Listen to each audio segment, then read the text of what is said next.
These right here are the 1More Pistonbuds Pro that have been released roughly a year ago.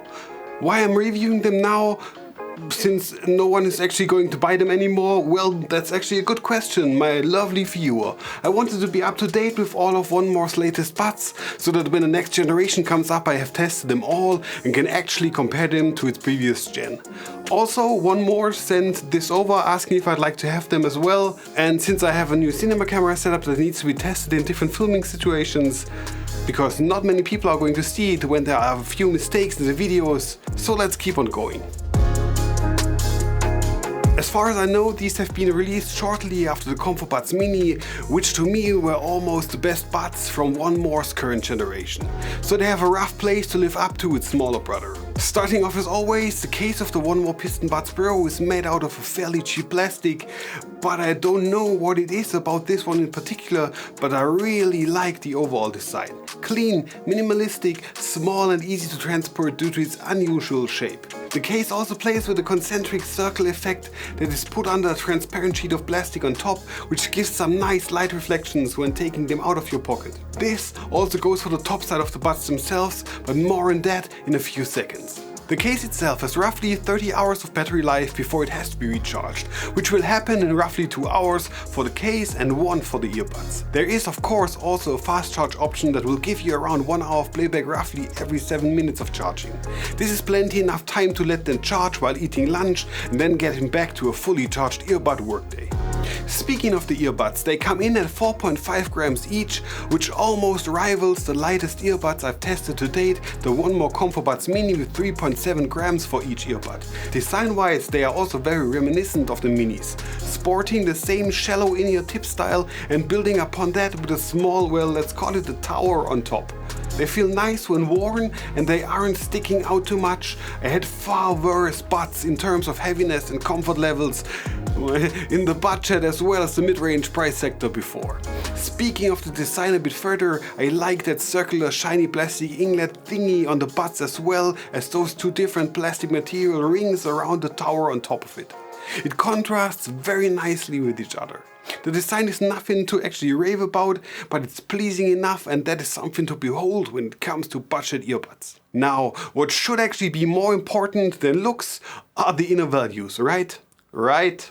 And yeah, I can confirm that this holds true for most of them with the Pro earbuds here. Good battery life coming in at 7.5 hours without ANC and roughly 5 hours with. This is a great value for such a tiny bud. Of course, this always depends on your volume, but with my test it almost always reached 1More's claims.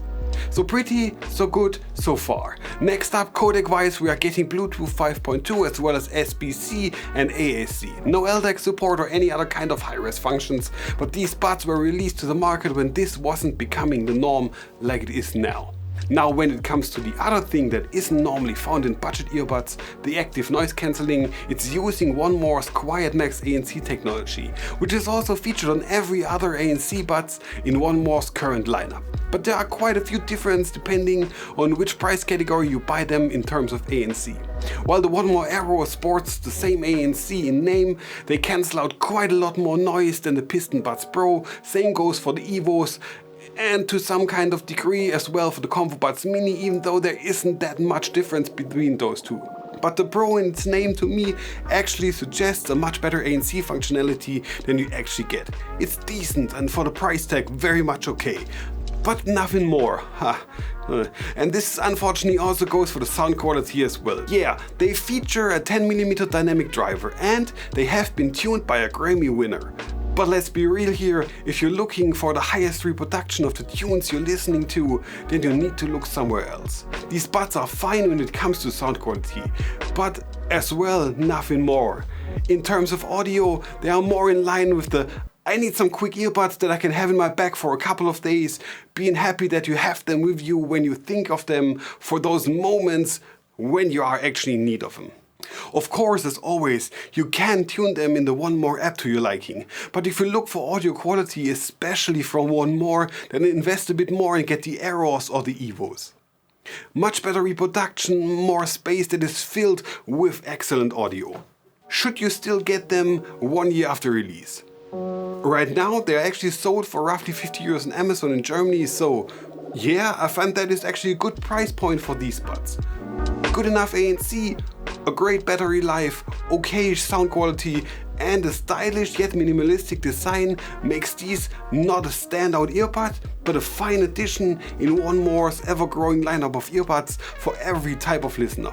But let's be honest, I would prefer the smaller ComfoBuds Mini even more. They are even lighter and you can also wear them while laying on your side without any kind of ache in your ears, which is great for sleeping with earbuds in.